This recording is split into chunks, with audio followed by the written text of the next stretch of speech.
Yes guys, big up and welcome back to another video, another vlog, man. So I'm currently on another break, but I'm not at my usual location up Home 2 Suite. So I'm near downtown Charleston. I'm actually at the La Quinta Hotel. This is Ashley Point Drive, and as you can see, it's a marina, you know, nice little area. People with the fishing vessels and small yachts and so docked up and thing, you know, nice environment. Anyway guys, as usual, thanks for liking, thanks for subscribing, and press that like button because the like button helps the channel to grow, you know.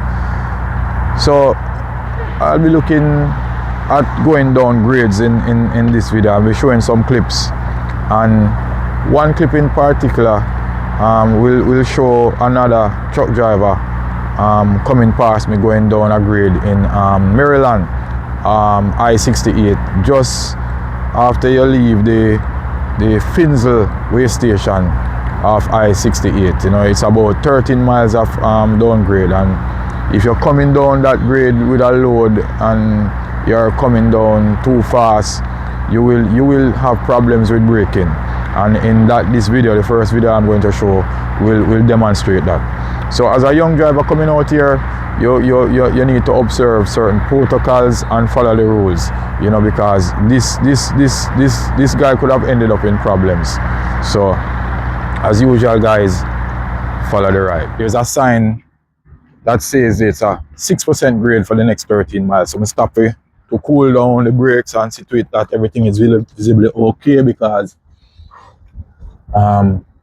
truck is heavy and it's 13 miles of 6% downgrade, so I want everything to be okay before I head down that.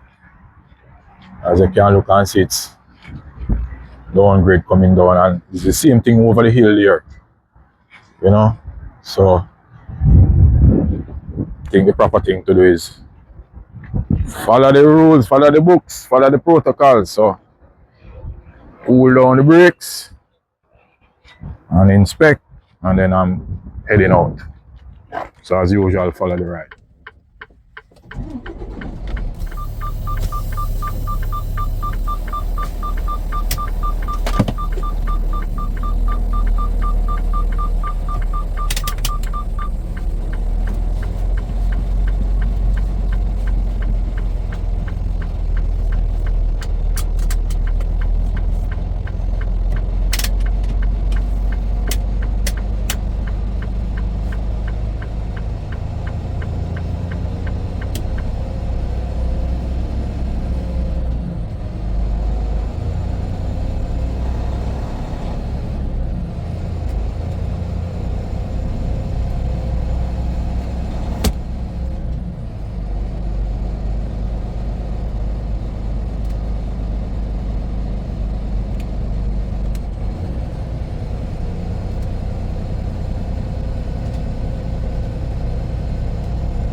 Road split into two, keep in the right lane. Continue on in 50 miles, exit to the right toward US 522 South.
My speed at this point is 45 miles per hour, and that is the posted speed limit for trucks. So there you have the truck going by, and obviously he was going too fast down the grade, and you can see he's on his brakes, and shortly you will notice now a lot of smoke coming from the wheels, and obviously it's because his brakes are overheating, going down the grade too fast, and he probably has a bit of weight in the truck.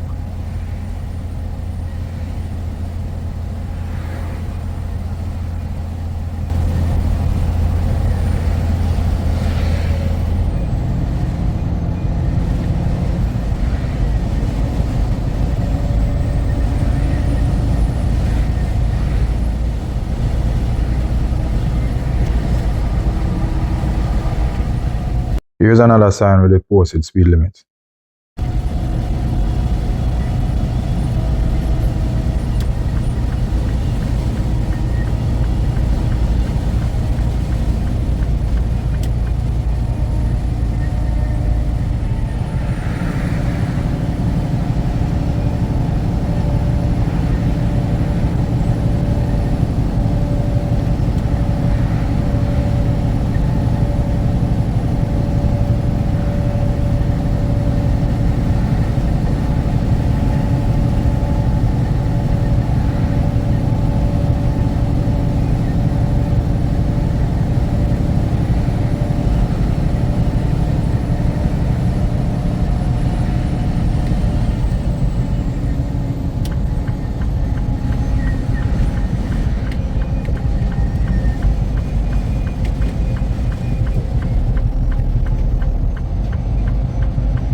So if you notice again, still smoke coming from the back of that truck because he's still driving too fast and overheating his brake, trying to slow the truck down.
So this section of the hill was getting a bit more steeper, you know, so you can observe now that the truck ahead was smoking much more.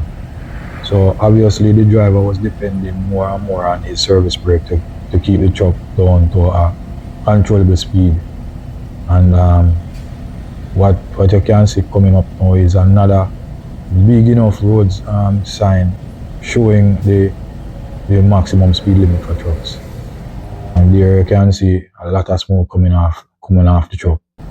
So at this point in time, I even felt that something bad was going to happen, and I was praying that I hope to God that this truck didn't get away from the driver, because right now truck drivers are getting bad press, especially immigrant truck drivers. And I was beginning to think that probably this driver really can't read his road signs. But thankfully, he made it to the bottom of the hill safely. But drivers, please observe the protocols and the rules. And this is not the way to drive a tractor trailer, especially a loading one down a downgrade. This is definitely risky business. Risky business.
So here you can see the truck about to pull off to the side of the road. So they made it down safely without the truck running away, getting out of control. And I was happy for that. I really didn't want to see anything bad happening.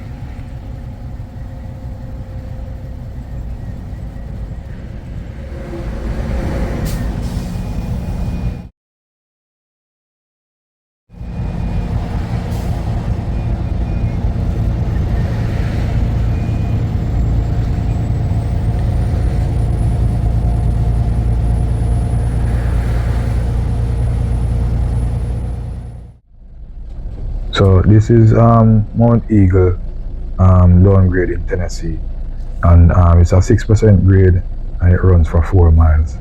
So right here is the check brake area that you must pull in and stop and check your brakes, and then you proceed.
There is a runaway truck ramp just in case.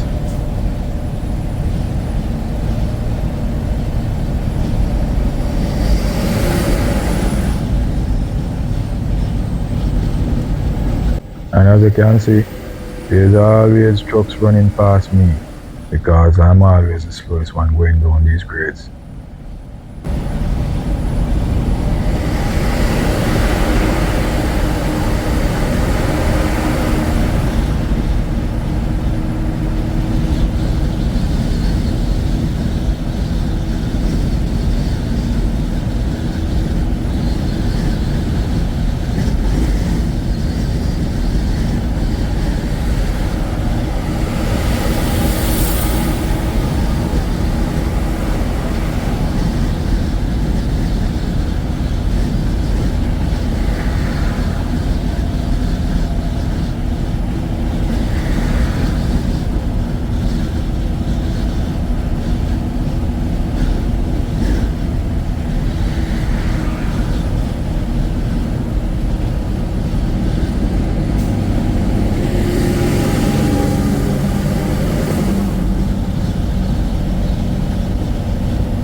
can get out on the streets just because they don't like people in power.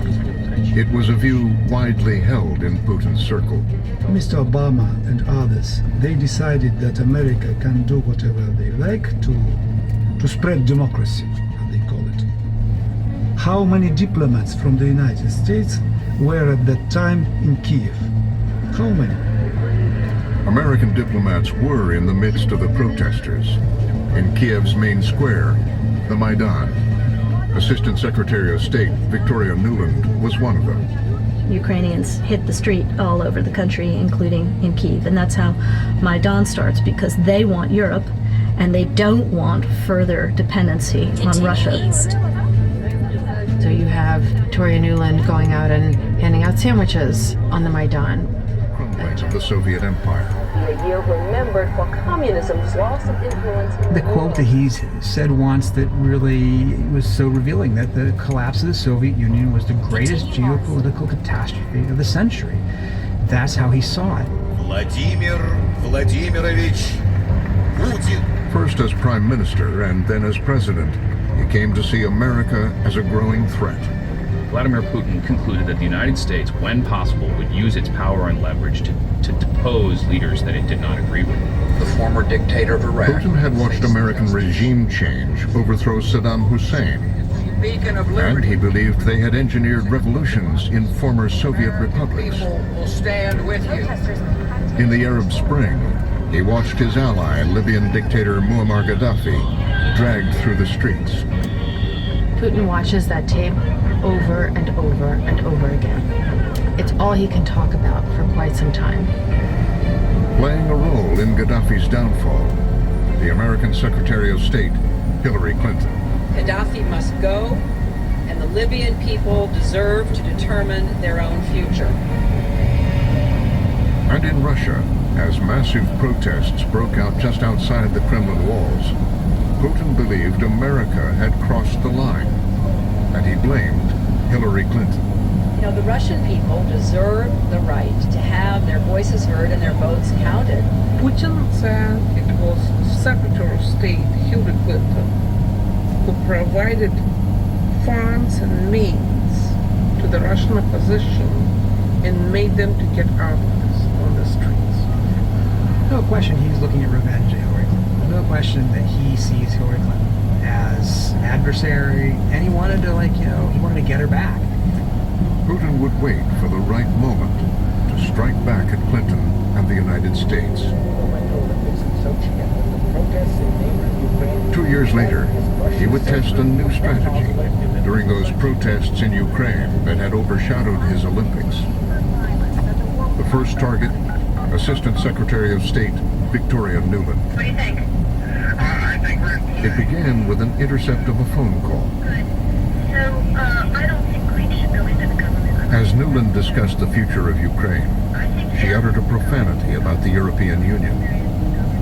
Ah, the famous barnyard epithet. Yeah. So that would be great, I think, to help glue this thing and have the UN help glue it. And, the EU. The EU. In der Welt der Diplomatie ist diese Wortwahl fallout from a top American diplomat's very undiplomatic expletive hurled at the European Union. The leak was designed to reveal America's role in Ukraine and sow division between Nuland and the EU. Clearly, they were looking to discredit me personally as the main negotiator at that time, to thereby reduce U.S. influence. Not a word you would use typically to talk about an ally. Oh, this is a major embarrassment. Look, this is the top U.S. diplomat for Europe. Intercepting diplomatic communications was nothing new. Russians are, at the very least, denying they posted the call. But leaving them online was. Now tweets, I was just monitoring the internet. But it wasn't a 5-alarm fire. And in retrospect, some people think we should have taken this a lot more seriously than we did. Because it was the first demonstration that Russia was willing and able to use techniques against the United States that it had previously not dared to attempt. The recording of the phone call leaked on social media. course, they're listening to everything, but usually they're just collecting it for themselves. This is the first time they have gone out and weaponized that information against the U.S. The leak was only the beginning. Another tactic. In the Ukrainian territory of Crimea, Putin used disinformation, outright lies, as a weapon. They moved in with what the Ukrainians called little green men, and they were clearly, by the way they handled themselves in the weapons, professional military, wearing Russian-style combat uniforms but no insignia. The thousands seizing territory. Putin knew an invasion of Ukraine would be a clear violation of international law and inevitably provoke an American response. So the troops were disguised, and he denied they were his.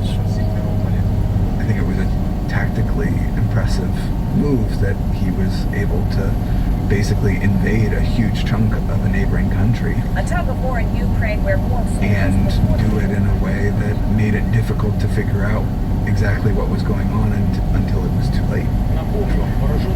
Russia seized Crimea without firing a shot. Putin had successfully used disinformation and weaponized leaks. He was also testing something else, Russia's cyber capabilities. There is a cheap way to intimidate other countries. What Putin has are armies of people at laptops harassing, intimidating, and even manipulating the information and news that we read. Ukraine, more than any other country, is the petri dish in which the Russians conduct their experiments in cyber operations,